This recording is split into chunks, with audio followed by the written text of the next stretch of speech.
न्यूट्राफिल 1 जो कि 0 से 6 माह तक के बच्चों के लिए एक ग़िज़ाई फ़ॉर्मूला है और न्यूट्रेक्स कंपनी का है और एक बेहतरीन फ़ॉर्मूला है। अगर आपके बच्चे की उम्र 0 से 6 माह तक है, तो आप इसे इस्तेमाल कर सकते हैं। मगर एक बात का लाज़मी ख़्याल रखें कि ये एक ग़िज़ाई फ़ॉर्मूला है और कुदरती दूध बिल्कुल नहीं है। और ये दूध के डब्बे के ऊपर भी लिखा हुआ होता है कि जब तक हो सके बच्चे को माँ का दूध पिलाएँ, ना कि ये दूध के डब्बे इस्तेमाल करें। क्योंकि माँ के दूध के इस्तेमाल से जो है बच्चा सेहतमंद रहता है, वो सारी बीमारियों से महफूज रहता है और उसका जो निज़ाम-इन-हज़ाम है वो भी बेहतर रहता है। तो जब तक हो सके बच्चे को माँ का दूध पिलाएँ, ना कि ये दूध के डिब्बे वाले।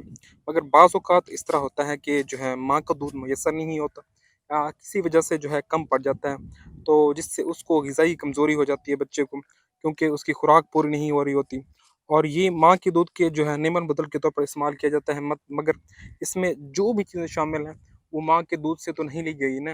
वो हो सकता है किसी गाय वगैरह के दूध से ही ली गई हो, मगर उसकी जो ख़ुसूसियात होती हैं, वो माँ के दूध से नहीं मिलती। बल्कि ये सिर्फ़ वो तमाम न्यूट्रिएंट्स फ़राहम करता है, जो बच्चे की जो नशो-नुमा है, उसके लिए बेहतर होते हैं।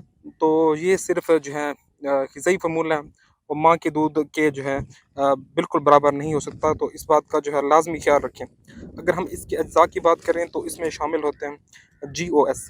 जीओएस जो है एक प्रोबायोटिक के तौर पे काम करता है और ये बच्चे की जो गट हेल्थ है, उसको बेहतर करता है और इसके अलावा बच्चे का जो निज़ाम-इन-हज़ाम है, उसको भी ये बेहतर करता है। इसके अलावा जीओएस ये हमारे जो बच्चे का इम्यून सिस्टम है, उसको बेहतर करता है, जिससे बच्चे में बीमारियाँ कम से कम होती हैं और वो काफ़ी सारी जो है बीमारियों से महफूज़ रहता है। उसके अंदर बीमारियों से लड़ने की जो है ताकत होती है। इसके अलावा ओएस बच्चे में जो है कब्ज़ के मसले को कम से कम करता है और अगर जो है बच्चों में एलर्जी वगैरह का मसला हो रहा है, तो इसके इस्तेमाल से वो एलर्जी का जो मसला है, वो कम से कम होगा। ये बच्चे में कैल्शियम की जो है अब्ज़ॉर्प्शन को वो बढ़ाता है, जिससे बच्चों की हड्डियाँ मज़बूत रहती हैं और वो सेहतमंद रहता है। तो जिस तरह डॉक्टर हज़रात उन बच्चों को लिखते हैं जिनको जो है माँ का दूध मैसर नहीं होता, जिससे जो है उनमें न्यूट्रिशन की जो है कमी हो जाती है, तो ये सिर्फ़ उनके न्यूट्रिएंट्स को पूरा करता है और उसमें जो है न्यूट्रिएंट्स जो हैं उसको पूरा करने में मदद करता है। क्योंकि बच्चा जो है अपनी खुराक से जो है ज़रूर न्यूट्रिएंट्स नहीं ले रहा होता, क्योंकि माँ का दूध या तो है नहीं या किसी कोई मजबूरी है, तो उसमें ज़ाहिर बात है न्यूट्रिएंट्स की कमी हो जाएगी। तो ये सिर्फ़ उस न्यूट्रिएंट्स को पूरा करता है और जो है इसके अलावा वो खुराक से प्रोबायोटिक भी तो नहीं ले रहा होता, क्योंकि उसको माँ का दूध मैसर ही नहीं है। तो ये उसके लिए एक बेहतरीन ग़िज़ाई फ़ॉर्मूला है। इसके अलावा इसमें जो है शामिल होती हैं प्रोटीन, एनर्जी, कार्बोहाइड्रेट, फैट, उसके अलावा विटामिन्स और मिनरल्स की एक लंबी लिस्ट है।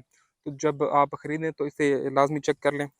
इसके अलावा इस इस डब्बे को जो है नॉर्मल टेम्परेचर पर रखें, यानी कि कमरे के दर्जे हरारत पर रखें और खुश जगह पर रखें। जब ये खुल जाए तो इसको 1 महीने के अंदर-अंदर इसे जो है इस्तेमाल कर लें। अगर 1 महीने के बाद भी अगर ये बचा हुआ है तो उसको ज़ाय कर दें, क्योंकि 1 महीने के बाद ये ख़राब हो जाता है और जिससे होगा यही कि बजाय फ़ायदा के इसका जो है उल्टा नुकसान होगा। तो इसको 1 महीने के अंदर इस्तेमाल करें और एक्सपायरी डेट से भी इसको पहले इस्तेमाल कर लें।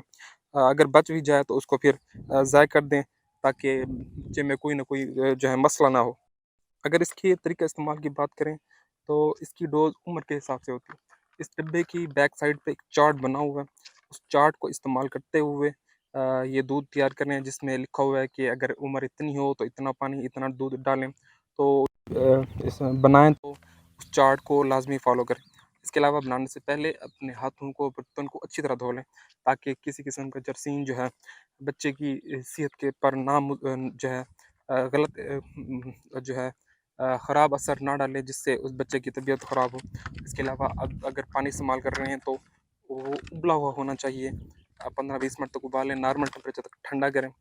इसे गर्म पानी में बिल्कुल ना बनाएँ, नॉर्मल टेम्परेचर में तक ठंडा करके उसके अंदर जो है इस डब्बे के पीछे जो चार्ट बना हुआ है, उस चार्ट के हिसाब से डोज़ डालें और इसके बाद दूध को अच्छी तरह बंद कर लें, और ताकि जो है इसमें हवा ना हो। अगर हवा दाखिल हो जाएगी तो उसमें उसके जो दूध के ख़राब होने के चांसेस हैं वो ज़्यादा होंगे।